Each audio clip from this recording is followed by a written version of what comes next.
দেশের জন্মের সময় মুক্তিযোদ্ধারা যারা এই দেশ স্বাধীন করেছিল, একটা স্বাধীন সার্বভৌম ভূখণ্ডের জন্য লড়াই করেছিল, তারা তখনও বলেছিল যে আমরা কেমন একটা দেশ গড়ার জন্য আমরা যুদ্ধ করছি, কি ধরনের বাংলাদেশ প্রতিষ্ঠা করার জন্য আমরা আমাদের নিজের জীবন বিলিয়ে পরবর্তী প্রজন্মের জন্য একটা স্বাধীন সার্বভৌম ভূখণ্ড আমরা চাই।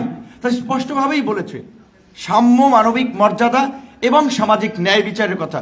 আজকে সাম্যর কথা, মানবিক মর্যাদা কিংবা ন্যায় বিচারের লেশ মাত্র আমাদের দেশে বর্তমান প্রেক্ষাপটে খুঁজে পাওয়া মুশকিল।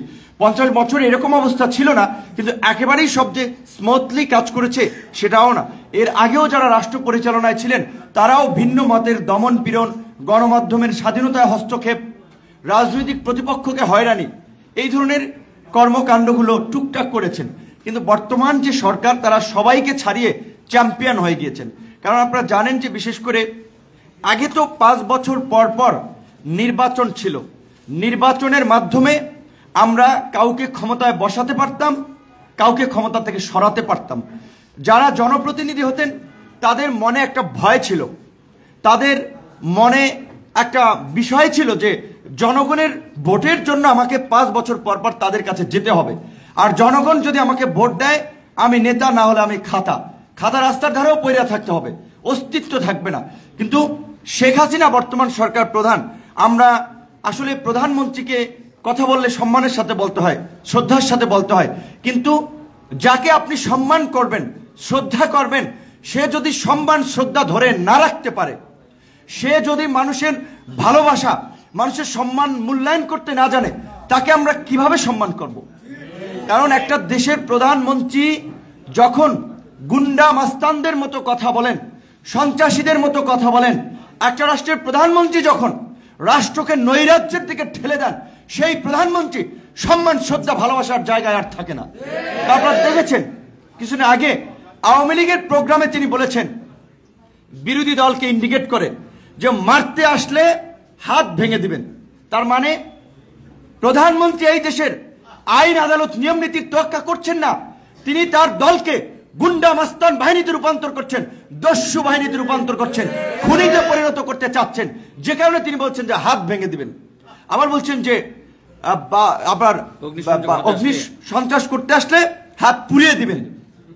মানে হচ্ছে তিনি আইন নিয়ম নীতির তোয়াক্কা করছেন না।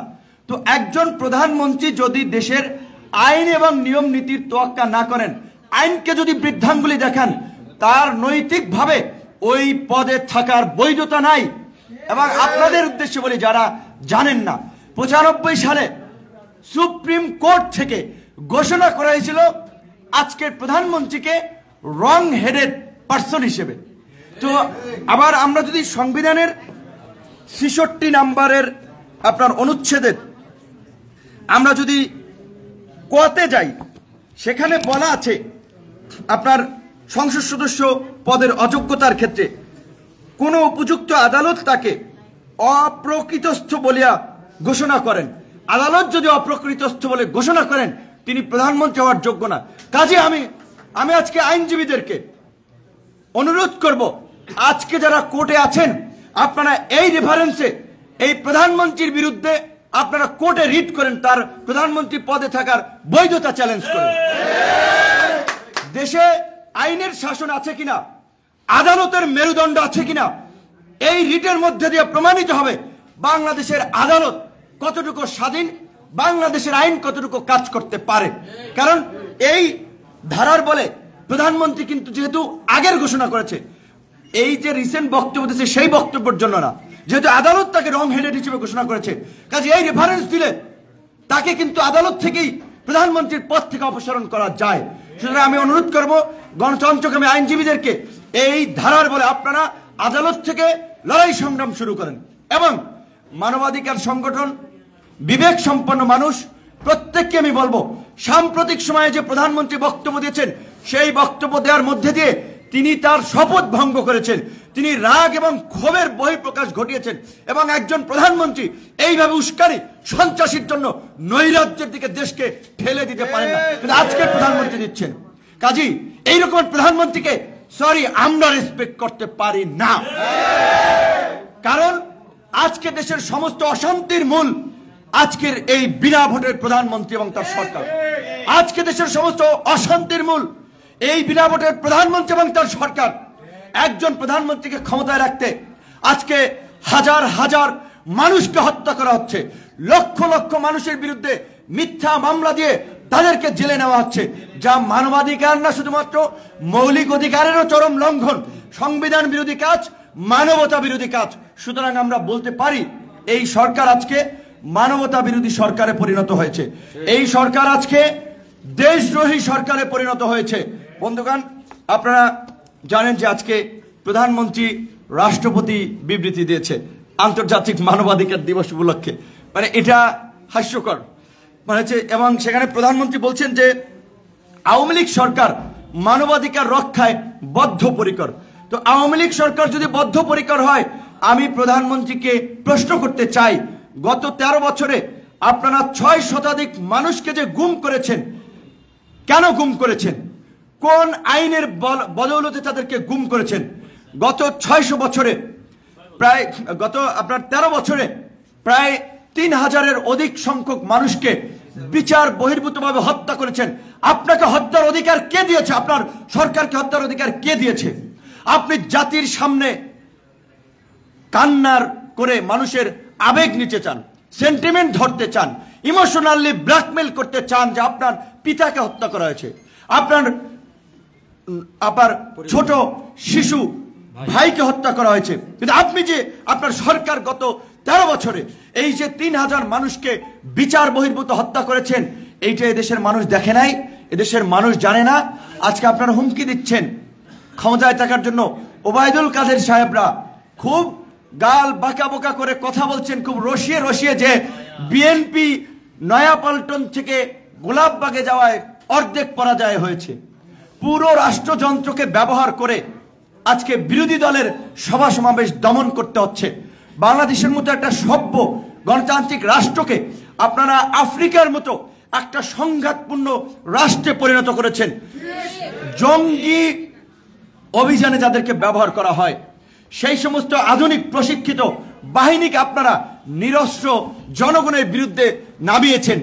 এখানে আপনাদের অর্ধেক পরাজয় নয়, আপনাদের রাজনৈতিক মৃত্যু হয়েছে। যদি বিশ্বাস না হয়, একটা সুষ্ঠু নির্বাচন দিয়ে দেখেন, একটা আসনেও জিতেন কিনা সন্দেহ আছে। আপনার যদি এত কনফিডেন্স থাকে, কেন আপনারা একটা অবাধ সুষ্ঠু নিরপেক্ষ নির্বাচনের জন্য ভয় পাচ্ছেন? আপনার নির্বাচন যান, তত্ত্বাবধায়ক সরকার ব্যবস্থা হোক আর যেই ব্যবস্থাই হোক, সুষ্ঠু নির্বাচনের জন্য আলাপ আলোচনা করে নির্বাচন দেন।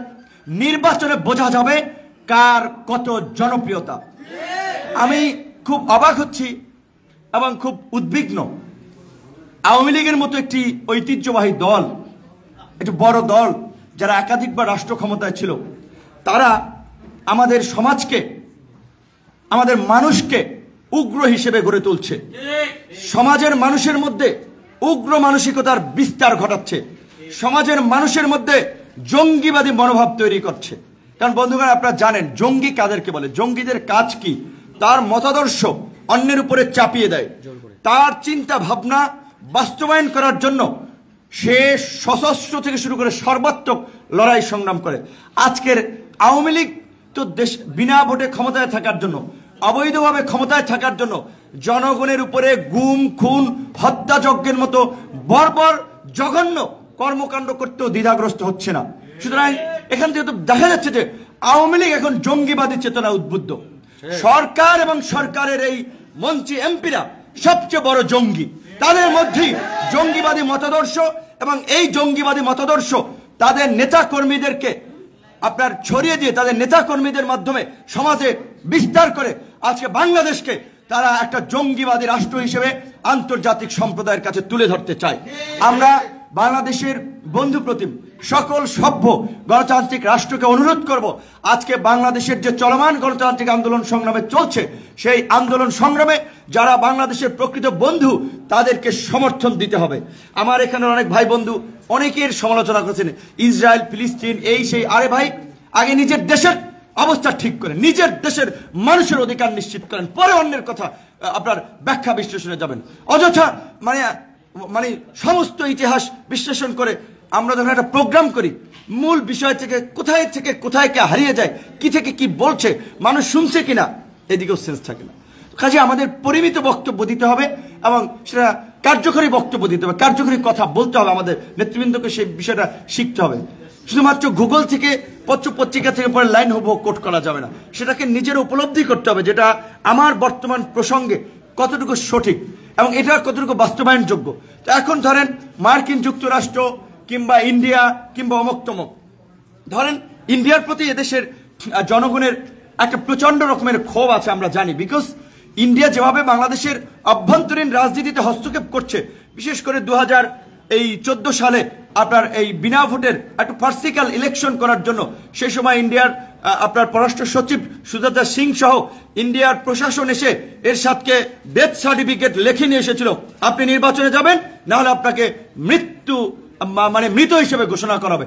এইভাবে তারা বাংলাদেশের গণতন্ত্রকে ধ্বংস করার তখন যে একটা অপচেষ্টা করেছিল এবং সাকসেস হয়েছিল, এবং আজকের এই সংঘাতপূর্ণ বাংলাদেশের জন্য ইন্ডিয়াও অন্যতম দায়ী, আমরা এটা জানি। কিন্তু তারপরে আমরা বলছি আমরা শত্রু ভাবাপন্ন মনোভাব পোষণ করে রাখতে চাই না। ইন্ডিয়াকে আমরা স্পষ্টভাবেই আহ্বান জানিয়েছি, বাংলাদেশের চলমান গণতান্ত্রিক আন্দোলন সংগ্রামে আপনাদের অবস্থান পরিষ্কার করতে হবে যে আপনারা কি গণতন্ত্রের পক্ষে, গণতন্ত্রকামী শক্তির পক্ষে, এদেশের জনগণের পক্ষে, নাকি আওয়ামী দুর্বৃত্ত ফাঁসিবাদীদের পক্ষে। কাজে আমরা চাই ইন্ডিয়া তার আমাদের বন্ধু প্রতিম রাষ্ট্র হিসেবে তার অতীত ভুলের জন্য দুঃখ প্রকাশ করে বাংলাদেশের চলমান গণতান্ত্রিক আন্দোলন সংগ্রামে যেভাবে 15টি ইউরোপ আমেরিকার দেশগুলো বিবৃতি দিয়েছে, সরকারকে universal declaration of human rights এর প্রতি রেসপেক্ট করার জন্য, সার্বজনীন মানবাধিকারের ঘোষণার আলোকে বাংলাদেশের মানুষের সভা সমাবেশ, মিছিল, মিটিং, মত প্রকাশের স্বাধীনতা নিশ্চিত করার জন্য ইন্ডিয়ার কাছ থেকেও আমরা এরকম একটা বিবৃতি আমরা চাই যে তারা বাংলাদেশের জনগণের উপরে বর্তমান কর্তৃত্ববাদী সরকার, বিনা ভোটের সরকার যে নির্যাতন নিপীড়ন চালাচ্ছে সেটাকে ইন্ডিয়া সমর্থন করছে না। একটা দেশের অভ্যন্তরীণ পলিসিটা অবশ্যই সেটা নিজস্ব পলিসি, কিন্তু পার্শ্ববর্তী দেশের সাথে তার কি রিলেশন হবে সেটাকে অন্যান্য দেশগুলো বিবেচনা করে। মার্কিন যুক্তরাষ্ট্র কোথায় কি করেছে, it's doesn't matter to us. আমরা আমাদের জায়গায় আজকে মার্কিন যুক্তরাষ্ট্র সহ ইউরোপীয় ইউনিয়নভুক্ত গণতান্ত্রিক দেশগুলো যেভাবে বাংলাদেশের নিপীড়িত জনগণের পক্ষে দাঁড়াচ্ছে, বাংলাদেশের গণতন্ত্র, আইনের শাসন, মানবাধিকারের পক্ষে ধারাবাহিকভাবে তাদের বিবৃতি, কথাবার্তা চালিয়ে যাচ্ছে, আমরা সেটাকে আমরা স্মরণ করি, তার জন্য তাদেরকে ধন্যবাদ এবং কৃতজ্ঞতা জানাই। আরেকটা কথা বলবো বন্ধুগণ, আপনারা জানেন যে এই 2020 সালের আপনার 21 সালের 10 ডিসেম্বর আন্তর্জাতিক মানবাধিকার দিবসে বাংলাদেশের 7 ব্যক্তি ও র্যাবের মতো এলিট ফোর্সের বিরুদ্ধে মার্কিন যুক্তরাষ্ট্র নিষেধাজ্ঞা দিয়েছে। কেন নিষেধাজ্ঞা দিয়েছিল? স্পষ্ট অভিযোগ যে তারা বিচার বহির্ভূত হত্যাকাণ্ড করছে এবং গুম খুনের সাথে, ফোর্স ডিসঅ্যাপিয়ারেন্সের সাথে র্যাব ইনভলভ, এ কারণে তারা আপনার স্যাংশন দিয়েছে। সরকারের পক্ষ থেকে এটা তোলার জন্য চেষ্টা করা হচ্ছে, কারণ আজকে যে পরিস্থিতি, বর্তমান সরকার তো যে কোনো সময় ফুরুত ফারুত উড়াল দেবে, কাজে তখন আমাদের দেশ চালাতে হবে না। তো আমরা র্যাবের বিকল্প আর একটা র্যাব কি 1 সপ্তাহের মধ্যে গড়ে তুলতে পারবো? এই র্যাব, এই সেনাবাহিনী, এই সোয়াত, এই পুলিশ দিয়েই আমাদের রাষ্ট্র চালাতে হবে। কাজে তখন আমরা ক্ষমতায় থাকলেও র্যাবের বিরুদ্ধে নিষেধাজ্ঞার ফলে আমরাও কাজ করতে ভোগান্তির শিকার হব। যে কারণে আমরা চাই না র্যাব কিংবা অন্যান্য আমাদের রাষ্ট্রীয় এজেন্সি বাহিনীর উপরে নিষেধাজ্ঞা আসুক। কুকীর্তি যারা করেছে, সেই দুর্বৃত্ত, শয়তান, কাফের, মুনাফিক, তাদের উপরে যত নিষেধাজ্ঞা বিদেশিরা দেখ, আমরা সেটাকে অ্যাপ্রিসিয়েট করি। কিন্তু কোনো বাহিনী, কোনো প্রতিষ্ঠানের উপরে নিষেধাজ্ঞা দিলে আমরাও বেকায়দায় পড়ব। তো মার্কিন যুক্তরাষ্ট্র নিষেধাজ্ঞা দেওয়ার ফলে আমরা দেখেছি র্যাবের কর্মকাণ্ডে একটা পরিবর্তন এসেছে। আইন শৃঙ্খলা বাহিনী মানুষের যে গণতান্ত্রিক অধিকার, সভা সমাবেশের করার অধিকার, এর প্রতি কিছুটা ভ্রুক্ষেপ করছে, এটা ইতিবাচক। কিন্তু কিছু মানুষ এখন এমনভাবে এই সোশ্যাল মিডিয়ায়, ফেসবুক, ইউটিউবে টকশো মকশো লেখালেখি করছে যে ডেইলি তারা স্যাংশন আনতেছে অমুকের উপরে, তমুকের উপরে। এই সমস্ত প্রোপাগান্ডা, বিভ্রান্তিতে আপনারা কান দেবেন না। এখানে আমাদের গণ অধিকার পরিষদের উত্তরের যে আহ্বায়ক কর্নেল মিয়া মশিউজ্জামান ভাই নাই, তিনি আমাদের একটা অভ্যন্তরীণ আলোচনায় বলেছিলেন, গোয়েন্দা সংস্থা তাদের ট্রেনিং দেওয়ার সময় বিভিন্ন কর্মকর্তাকে অ্যাসাইনমেন্ট, ডিউটি, কাজ দেয় যে কে কতটুকু গুজব ছড়াতে পারে এবং সেই গুজব কতটুকু কন্ট্রোল করতে পারে। তো আমার মনে হচ্ছে যে স্যাংশন নিয়ে যে অতি কথন, এইটা গোয়েন্দা সংস্থার মার্কেটে ছাড়ার একটা প্রোডাক্ট। অর্থাৎ মানে এক প্রকারের গণতান্ত্রিক যারা আন্দোলন সংগ্রাম করছে তাদেরকে ওইভাবে বলছে যে তোমাদের কিছু করা লাগবে না, বিদেশিরাই করে দেবে। আর এইদিকে সরকারের প্রশাসনকে একটু আতঙ্কিত করছে। আবার যখন দেখবে না স্যাংশন হয় না, তখন তাদেরকে বুঝাইবে সব শেখ হাসিনা ম্যানেজ করে ফেলাইছে, সব আমরা ম্যানেজ করে ফেলাইছি। কিন্তু এটা তো